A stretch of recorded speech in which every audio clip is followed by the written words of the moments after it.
ভাবুন তো, যদি শতাব্দীর পর শতাব্দী ধরে সমগ্র মানবজাতি এমন এক সত্য থেকে অজানা থাকে, যা না ধর্মগ্রন্থে আছে না বিজ্ঞানের গবেষণাগারে।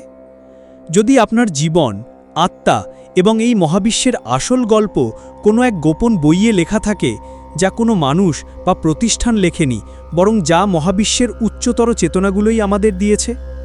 এই রহস্যময় গ্রন্থের নাম দ্য ইউরেনশিয়া বুক।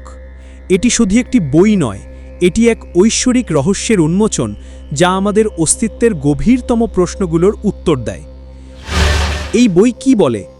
এটি একটি মহাজাগতিক মানচিত্র, যা আমাদের আত্মার উৎস, জীবনের উদ্দেশ্য এবং মহাবিশ্বে আমাদের ভূমিকা বুঝতে সাহায্য করে। এটি সেই প্রশ্নগুলোর উত্তর দেয় যা মানুষ চিরকাল নিজেকে জিজ্ঞাসা করে আসছে। আমি কে? আমি কেন জন্মেছি? আমার চূড়ান্ত গন্তব্য কোথায়? ইউরেনশিয়া বুক অনুযায়ী জীবন শুধু জন্ম থেকে মৃত্যু পর্যন্ত যাত্রা নয়, এটি আত্মার বিবর্তন। আপনার ভেতরে একটি ঐশ্বরিক ইস্ক্রা বা থট অ্যাডজাস্টার আছে, যা আপনাকে সত্য, প্রেম এবং দিব্য জ্ঞানের দিকে নিয়ে যায়। মৃত্যু শেষ নয়, এটি শুধু এক স্তর থেকে আরেক স্তরে যাত্রা। কিন্তু এই বই নিয়ে বিতর্ক কেন? কেউ বলে এটি ঈশ্বরের দেওয়া জ্ঞান, আবার কেউ বলে এটি বিংশ শতাব্দীর একটি কাল্পনিক গল্প। প্রশ্ন হল, যদি এটি মিথ্যা হয়, তবে এতে এত গভীর বৈজ্ঞানিক এবং আধ্যাত্মিক সত্য কিভাবে আছে? আর যদি সত্য হয়, তবে কেন আমরা এতদিন এটি উপেক্ষা করেছি? ইউরেনশিয়া বুকের উৎপত্তি 1925 সালে আমেরিকার শিকাগো শহরে এক মনোরোগ বিশেষজ্ঞের কাছে এক অদ্ভুত রোগী আসে। এই ব্যক্তি ঘুমের মধ্যে এমন সব কথা বলতো, যা তার স্বাভাবিক জ্ঞানের বাইরে। ধীরে ধীরে একটি দল গঠন করে এই রহস্যময় বার্তাগুলো রেকর্ড করা হয়। 30 বছর ধরে এই বার্তাগুলো সংগ্রহ করার পর 1955 সালে এটি দ্য ইউরেনশিয়া বুক নামে প্রকাশিত হয়। এই বইয়ের দাবি, এটি মানুষের লেখা নয়, মহাবিশ্বের উচ্চ চেতনাগুলো আমাদের এটি দিয়েছে। এটি একটি ঐশ্বরিক রহস্যোদ্ঘটন, যা বলে মহাবিশ্ব কিভাবে সৃষ্টি হলো, এতে কারা কাজ করছে, আমাদের ভূমিকা কি।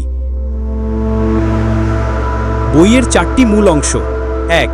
মহাবিশ্বের কেন্দ্র ও সুপার বিশ্বগুলোর বর্ণনা। 2. আমাদের স্থানীয় মহাবিশ্বের সৃষ্টি ও শাসনের ইতিহাস। 3. পৃথিবী বা ইউরেনশিয়া সম্বোধনের আধ্যাত্মিক ও ভৌগোলিক ইতিহাস। 4. যিশুর প্রকৃত জীবন ও তার অজানা শিক্ষা, যা প্রচলিত বাইবেলে নেই। কেউ কেউ বিশ্বাস করেন এই বইয়ের তথ্য ভবিষ্যতের বৈজ্ঞানিক আবিষ্কারের সাথে মিলে যায়, যেমন মহাবিশ্বের গঠন, শক্তির স্তর, চেতনার স্তর। আবার কেউ এটিকে কল্পনা মনে করেন। মূল প্রশ্ন, এত গভীর সত্য কিভাবে একটি মিথ্যা বইয়ে থাকতে পারে? আর যদি এটি সত্য হয়, তবে আমরা কি তা বুঝতে প্রস্তুত? জীবনের মানে কি? ইউরেনশিয়া বুক বলে, জীবন কোনো দুর্ঘটনা নয়, এটি একটি ঐশ্বরিক স্কুল, যেখানে আত্মাকে পরিশীলিত করা হয়। আমরা শুধু মাংসহাড়ের দেহ নই, আমাদের ভেতর আত্মার বীজ আছে। আত্মার জন্ম হয় যখন আমরা প্রথম নৈতিক সিদ্ধান্ত নিই, সঠিক বিপরীত ভুল বেছে নেওয়ার মুহূর্তে। আমাদের ভেতর থট অ্যাডজাস্টার আছে, যা আমাদের গাইড করে। মৃত্যুর পর কি হয়? আত্মা মরণশিয়া বিশ্বে যায়, একটি প্রশিক্ষণের স্তর যেখানে আত্মা পরিপক্ক হয়। শেষে এটি পরম পিতা বা ইউনিভার্সাল ফাদারের সাথে মিলিত হয়। সবচেয়ে চমৎকার সত্য, আপনি শুধু নিজের জন্য নয়, সমগ্র মহাবিশ্বের বিবর্তনে ভূমিকা রাখছেন। আপনি একজন দিব্য সৃষ্টিকর্তা। আপনার চিন্তা, কাজ, প্রেম সবই মহাবিশ্বকে প্রভাবিত করে। পৃথিবী কি একটা কোয়ারান্টিন প্ল্যানেট? ইউরেনশিয়া বুক একটি শকিং রূপ জহরা জানান প্রকাশ করে।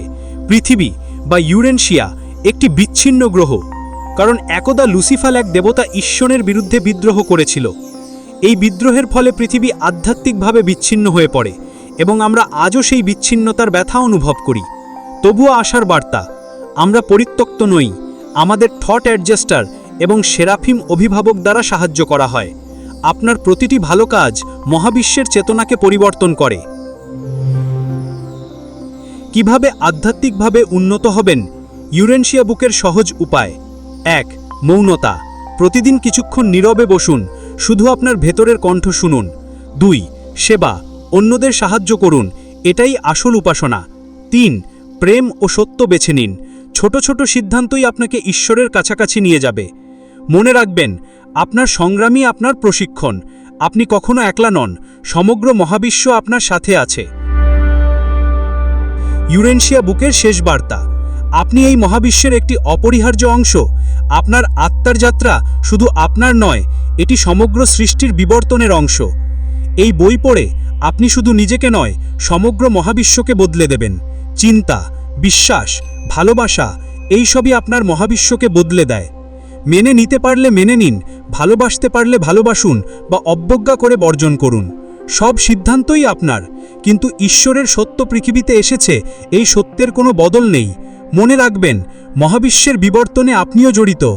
আপনার জীবন অর্থহীন নয়, এটি একটি ঐশ্বরিক পরিকল্পনা। জীবনকে ভালোবাসুন, ঈশ্বরের পরিকল্পনার অংশ হন। মহাবিশ্ব আপনার সাথে আছে। সম্পূর্ণ হন, সত্য প্রেমে বেঁচে থাকুন, পরম পিতার আশীর্বাদ পান। সত্য না জানলেও আপনি সত্যের পথেই হাঁটছেন। ধন্যবাদ।